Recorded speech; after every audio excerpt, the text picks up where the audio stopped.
Chris also in Los Angeles. Are you there? Chris.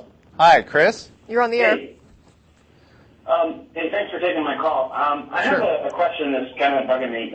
It relates to the sincerity of religious leaders, like pastors, religious writers, creationists, apologists, particularly the latter. Okay. If I could share with you maybe a couple of my observations and then hear what you have to say. Sure.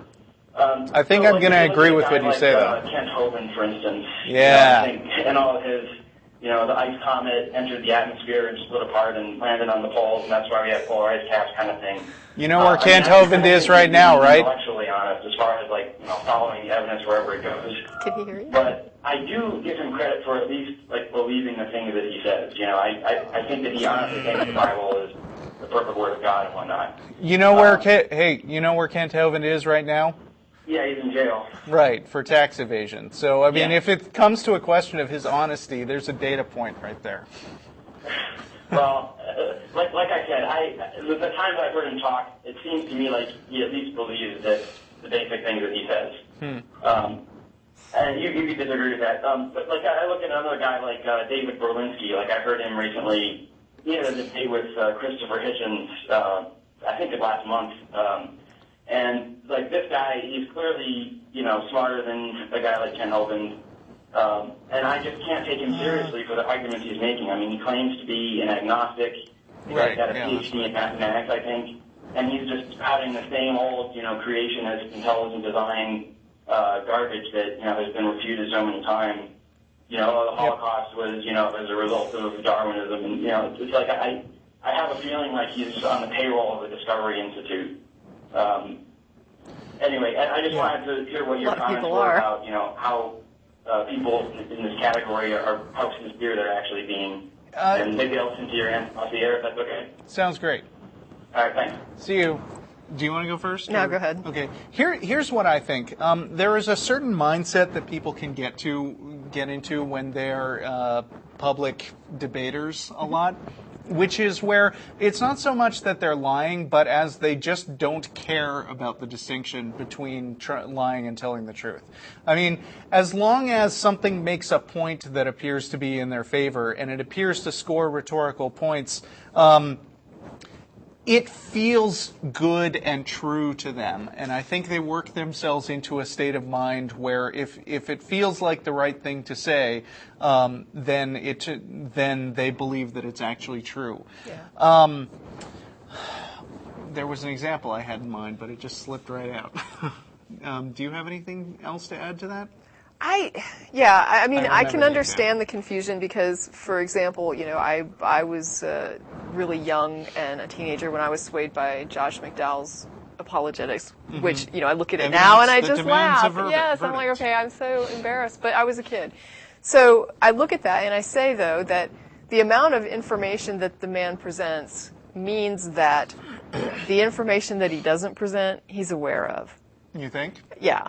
So when you know that there's data that impacts your argument in a way that would be negative, and you withhold that data, and you only present the data that makes your case, I mean, you have to know what you're doing. That's not an unconscious decision. Ray Comfort has a blog which is mobbed with atheists, and he reacts to them. And for instance, he loves to say the quote about, he loves to quote mine Einstein to make it look like Einstein believed in his God. Right.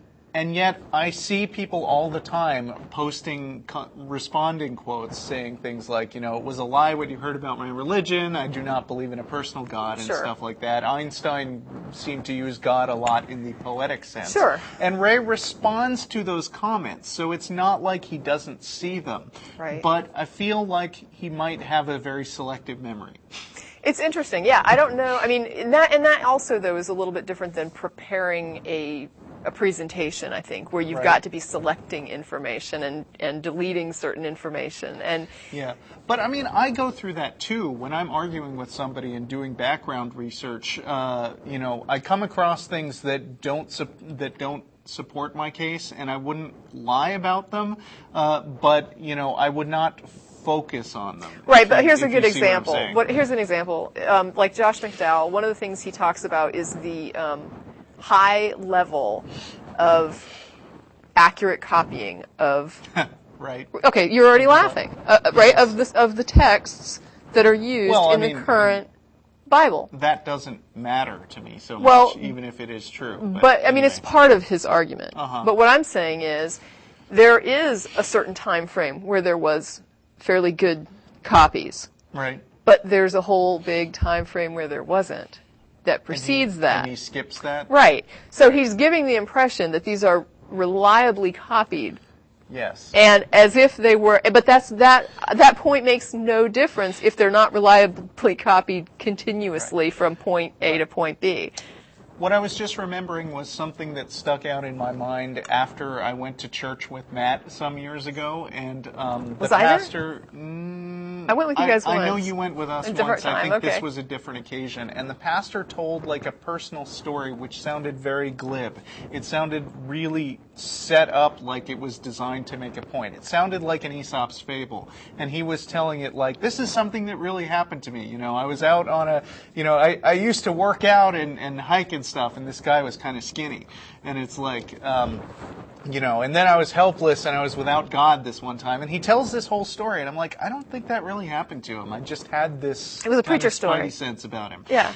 And then I went to a Christian friend of mine and I said, do you think that pastors make this stuff up and pass it on? And he says, oh yeah, that's really common. It's called a preacher story. There's books of sermons where they encourage you to own the story and make it their own. And I was like, don't you think that's kind of lying? And he said, well, no, I mean, it's just a storytelling technique. And that's what I'm saying about the honesty. It's like, it doesn't, they get into a state of mind where they may be lying, but the distinction between truth and fiction doesn't matter so much to them. Yeah, I would agree that it gets muddled.